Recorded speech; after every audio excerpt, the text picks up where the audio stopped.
Fatty liver की सबसे अजीब बात यह है कि शुरू में यह अक्सर खामोश रहता है। कोई दर्द नहीं, कोई तेज अलामत नहीं, कोई ड्रामाई कैफियत नहीं।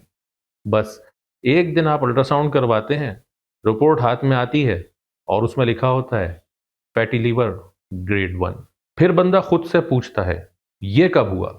मुझे तो कभी महसूस ही नहीं हुआ।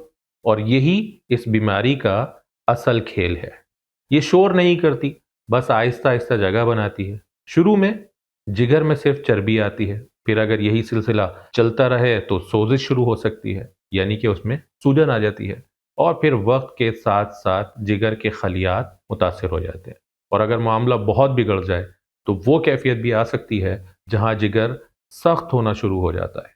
यानी बात सिर्फ एक रिपोर्ट की नहीं, कभी कभी ये आने वाले बड़े मसले की पहली दस्तक भी हो सकती है।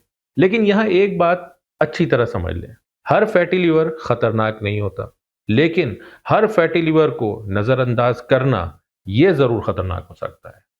यही असल नुक्ता है। कुछ लोगों में ये इब्तिदाई दर्जे पर ही होता है, बल्कि कुछ लोगों में ये इब्तिदाई दर्जे पर ही रहता है, खास तौर पर अगर वो अपने खाने पीने और अपने लाइफस्टाइल यानी कि तर्ज जिंदगी में तब्दीली ले आए। और कुछ लोगों में ये आहिस्ता आहिस्ता बढ़ता है, क्योंकि वो समझते हैं कि जब दर्द ही नहीं तो बीमारी कहाँ है। भाई, हर बीमारी ऐलान करके नहीं आती।